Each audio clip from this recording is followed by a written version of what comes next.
오늘 주시는 하나님의 말씀은 시편 120편입니다. 할렐루야. 시편 120편부터는 올라가는 노래입니다. 성전에 올라가며 드리는 노래. 그래서 성전에 올라가면서 이스라엘 백성들이 즐겁게 하나님을 찬양했던 그런 내용들이 담겨져 있습니다.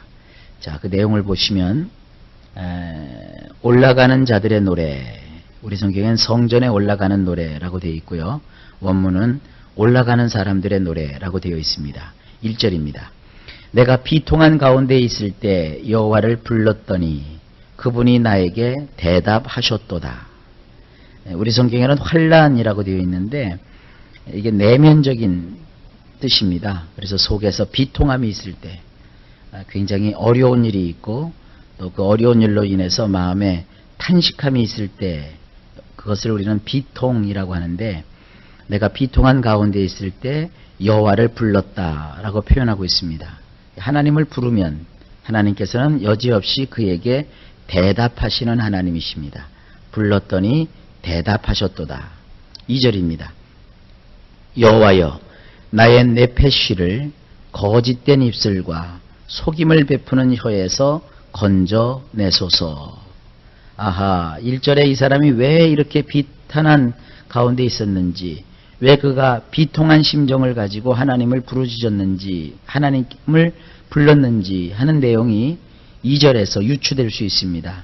거짓된 입술 때문이었습니다. 그리고 속임을 베푸는 혀 때문이었습니다.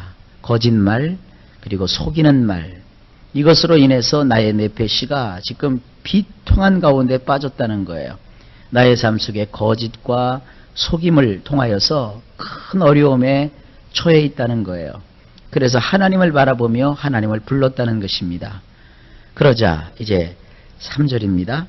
그분이 너에게 무엇을 주시겠느냐? 그분이 너에게 무엇을 더하시겠느냐? 속임을 베푸는 혀야. 하나님께 지금 기도를 하면서 그가 어떤 응답을 받은 거예요. 하나님 앞에서 응답을 받았는데 그 응답의 내용이 이거예요. 그분이 너에게 무엇을 주시겠느냐? 그분이 너에게 무엇을 더하시겠느냐? 이 속임을 베푸는 혀야. 그러니까 속이는 자, 거짓말을 행하는 자에게 상처를 받고 아픔을 갖고 하나님께 기도를 했더니 하나님께서 그에게 응답을 주신 거예요. 그래서 그 응답을 받고서 그가 이야기하는 겁니다. 과연 하나님께서 속임을 베풀고 거짓을 행하는 그 사람에게 무엇을 주시겠느냐? 또 무엇을 그 위에 더하시겠느냐? 응답의 내용이 4절입니다. 용사의 날카로운 화살과 로뎀나무 숯불들이로다. 자, 용사의 날카로운 화살이면 뭐예요? 용사가 전쟁을 치릅니다. 그러면 힘이 센 사람이기 때문에 뭐 거침이 없지요. 그런 용사가 아주 날카로운 화살을 시위에 걸어서 그 거짓을 행하고 속임을 베푸는 사람을 지금 노리고 있단 말이에요. 그러니까 용사가 그 강한 팔로 활을 당겼는데 한쪽 손을 놓으면 이제 뭐 여지없이 화살이 날아가서 꽂히는 것이죠. 이게 죽음이에요, 죽음. 그러니까 속이고 거짓말을 하면 그 결과적으로 인생 속에 남는 것이 뭐냐? 죽음밖에 없어요. 두 번째로는 로뎀나무의 숯불이라고 했습니다. 우리는 이 로뎀나무 그러면 굉장히 뭐라고 할까요? 좋은 감정을 가지고 있죠. 여기서는 좋은 감정을 가질 필요가 없습니다. 엘리야가 하나님의 성산을 찾아가다가 지쳤죠. 지쳤는데 로뎀나무 그늘 밑에서 쉬었다고요. 그럴 때 그 로뎀나무는 뭐죠? 굉장히 안식을 주고 쉼을 주는 그런 의미가 있습니다. 그런데 이 로뎀나무는 사막지대에 살고 있는 그런 식물입니다. 이걸 갖다가 어떤 그 용도로 썼느냐 하면은 햇빛이 쨍쨍 내리비칠 때는 로뎀나무가 그늘을 제공해 주니까 시원하게 쉴 수도 있지만 어두운 밤이 되면 사막은요 일교차가 심합니다. 일교차가 뭐냐 하면 낮에는 머리가 훌러덩 벗겨질 정도로 뜨겁다가 밤이 되면 그야말로 사람이 얼어 죽을 정도로 춥습니다. 일교차가 심한데 밤에 뭔가 이렇게 모닥불을 피워야 되잖아요. 그런데 이 로뎀나무는 말이죠, 특별히 그 로뎀나무 뿌리는 이 땔감으로 아주 좋답니다. 불을 이렇게 지펴도 불이 잘 붙는데요. 왜 여러분들 나무 같은 거 보면 어떤 나무는 불이 잘 안 붙는 게 있고 어떤 건 불이 잘 붙는 게 있다고요. 근데 이 로뎀나무는 불이 그렇게 잘 붙는데요. 그래서 불을 붙여놓으면 불이 잘 붙고요. 그리고 이 불이 한번 붙으면 불이 쉽게 꺼지지를 않습니다. 은근히 불이 타기 때문에 그 추운 사막 밤 기온을 훈훈하게 해주는 그런 역할을 한답니다. 그래서 그 로뎀나무를 이렇게 모아놓고 불을 지피고 그리고 잠이 들 때면은 숯불이 있잖아요. 그 숯불이 아직도 그 불기운이 좀 있다고요. 그거를 그 사막 밑에 땅을 약간 파고 숯을 깐 다음에 그 위에다가 모래를 덮고 그 위에 이제 이렇게 담요 같은 것을 깔고 나서 거기서 누워서 자는 거예요. 그럼 우리식으로 말하면 뭐죠? 온돌이죠, 온돌. 근데 이 로뎀나무 숯불이라고 하면 그것이 뭐냐면 잘 꺼지지 않는 거예요. 불을 지펴서 그 불이 잘 꺼지지 않는데 이렇게 거짓을 행하고 속임을 행하는 사람은 인생 가운데 이런 로뎀나무 숯불들이라고 그랬어요. 그러니까 하나님의 진노의 불이 한번 당겨지면 그게 잘 꺼지지 않는 거예요.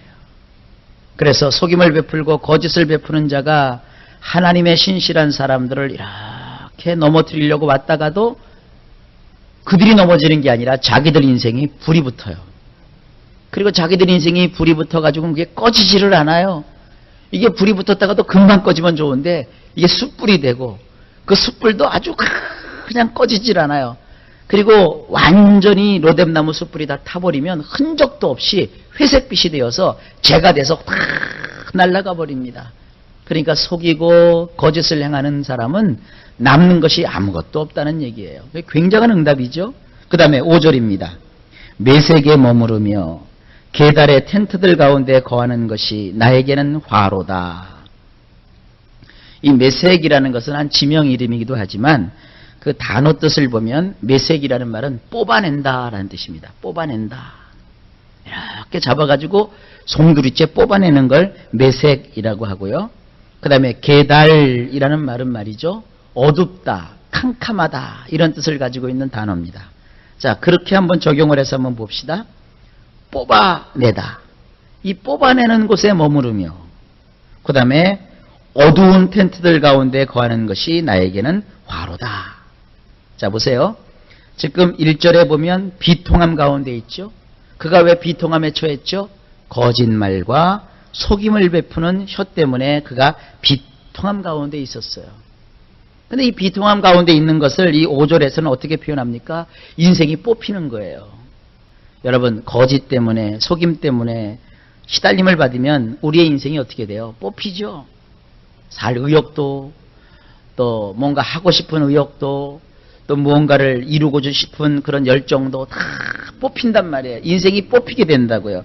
그런 것에 머무는 것이 나에게는 화다 이랬고요. 그 다음에 그로 인해서 인생의 불이 다 꺼져버리죠. 어둠이 임한다고요. 그 어두운 텐트 속에 거하는 것이 나에게는 화로다 그랬어요. 그러니까 한번 반복이 된 거죠. 6절을 보십시다. 나의 네페시가 샬롬을 미워하는 자와 함께 너무도 많이 거하였도다.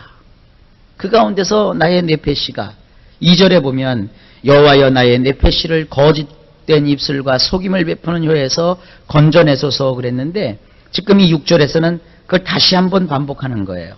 나의 네페시가 샬롬을 미워하는 자와 함께 너무도 많이 거하였도다. 너무도 오랜 세월 동안, 너무도 긴 세월 동안, 너무도 엄청나게 샬롬을 미워하는 자와 함께 거했다는 거예요. 거짓을 행하는 자, 속임을 베푸는 자는 말로 나의 인생을 완전히 송두리째 뽑아내는데 그들은 샬롬을 미워해요. 샬롬이 뭐예요? 평안이죠. 평강이죠. 이스라엘 백성들은 인사할 때도 서로 샬롬 그래요. 평화가 있기를. 그런데 그 평화조차도 인사조차도 하지 않는 그러한 사람과 함께 너무나도 오래 거하고 있었다는 거예요. 7절입니다. 나는 샬롬이로다. 그러나 내가 말하자 그들은 싸우려 하는도다. 그런 엄청난 고난 속에서 그가 있었다는 거예요. 근데 그가 그 고난 속에서 어떻게 했죠? 하나님께 부르짖었어요. 여호와를 불렀단 말이에요. 그러자 하나님께서 대답해 주셨다고요. 그 대답해 주신 하나님의 응답이 뭐예요? 용사의 날카로운 화살과 로뎀나무의 숯불들을 그에게 응답으로 주셨어요. 자, 이것이 성전으로 향하여 올라가는 사람들의 첫 번째 노래예요. 생각을 해보세요. 하나님의 성전을 지금 올라간다고요? 근데 그들은 성전 밑에서 세상에서 살았단 말이에요. 그러니까 이 세상이 온통 어떻다는 거예요? 속이고 거짓하고 이런 데서 성도들은 어떻게 살아요? 이 세상은 매색이에요. 이 성도가 이 땅에 뿌리를 내리고 살면 결국은 남는 게 아무것도 없어요. 예수 믿으면서 여러분이 이 땅에서 행복하고 이 땅에서 가지고 이 땅에서 누리는 것으로만 여러분의 행복을 생각하면 우리 예수 믿는 사람은 다 송두리째 뽑혀버리고 말아요. 신앙이라는 것도 말이죠. 교회 나와서 그냥 우리들끼리 먹고 마시고 즐겁고 이런 건 아무런 의미가 없어요. 교회 나와서 먹질 못한다 할지라도 즐거운 일이 없다 할지라도 오직 하나님만 바라본다면 그의 인생은 남는 것이 있어요. 극단적인 예를 들었지만 여러분의 인생 속에 하나님을 바라보시기 바랍니다. 이 땅에서는 다 뽑히는 것밖에 없어요. 그리고 이 세상은 어두워요. 분명히 얘기하셨잖아요. 주님께서 이 땅은 암흑 가운데 있도다. 이 어두움 가운데 하나님께서 빛을 비추셨도다. 그 빛은 누구세요? 예수 그리스도이시란 말이에요. 우리는 그 예수 그리스도의 빛을 받아서 빛의 자녀로 하나님께 나와서 하나님과 더불어 삶을 살아가는 자들입니다. 그러한 그 장막과 그러한 텐트 속에서 일상생활을 하던 이스라엘 백성들이 이제는 그곳에서 나와서 하나님의 그 예루살렘이라고 하는 것은 샬롬이 많다는 곳이에요. 세상은 샬롬이 없어요. 샬롬이라고 말해도 그들은 거짓과 속임을 베푸는 혀와 입술을 가졌기 때문에 진정 나를 향하여서 평안을 빌질 않아요. 그러나 지금 하나님의 샬롬이 있는 예루살렘 성전을 향하여 지금 이스라엘 백성들이 이 노래를 부르면서 올라가는 거예요. 이 세상에는 샬롬을 미워하는 자들뿐이로다. 그러나 저 샬롬이 충만한 예루살렘을 향하여 나는 올라가는도다. 지금 그래서 올라가는 노래예요.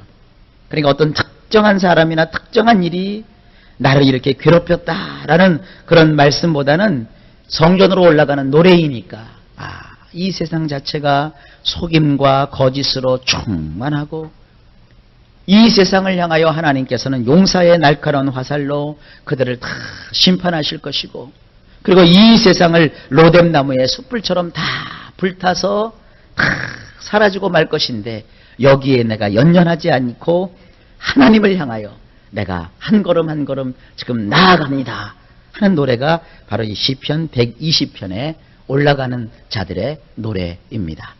자, 여러분 하나님께 나올 때 여러분 그런 마음을 갖고 나오세요. 근데 성도들은 거꾸로 살아요. 이렇게 신앙생활 하다가 좀 어려운 일이 생기면 뭐라 그래요? 에이, 믿어도 소용없어. 하나님 계신데 왜 내가 자꾸 이렇게 어려움을 겪어야 돼? 에휴, 이제 뭐 교회도 안 나가. 기도도 안 해. 거꾸로 믿는 거예요. 내려가지 마시고 올라가셔요. 그래, 여기는 매색, 계달. 매색이 뭐라고요? 자꾸 뽑혀요. 계달, 어두워요. 여기서 사는 것이 나에게는 화로다. 그래, 내가 그럼에도 불구하고 하나님께 나가야지.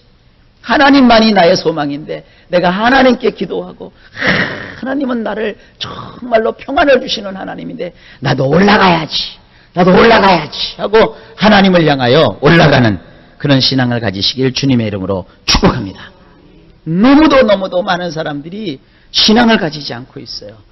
여러분은 신앙 없는 자가 아니라 신앙을 가진 지혜롭고 슬기롭고 축복받은 하나님의 백성이 되시기를 바랍니다. 오늘도 방향을 트시는 거예요. 우리 내려가지 말고 자꾸 올라가자고요. 올라갑시다. 독수리처럼 날개를 펴고 하나님을 향하여 자꾸 올라가는 자에게 하나님은 응답을 주시는 거예요. 하나님은 살아계십니다. 하나님은 참 좋으신 분이십니다. 여러분 어떠한 세상에 어렵고 힘든 일 혹은 비탄한 일, 비통한 일이 있다 할지라도 그것으로 인하여서 이 뽑히는 세상 매색과 어두운 세상 계달의 텐트 가운데 거하지 마시고 그곳에서 나와서 하나님을 향하여 나에게 진정한 샬롬을 주시고 평안을 주시는 저 하나님을 향하여 더 가까이 하나님께로 나아가는 그런 놀라운 올라가는 신앙을 소유하게 되시기를 예수님의 이름으로 축복합니다.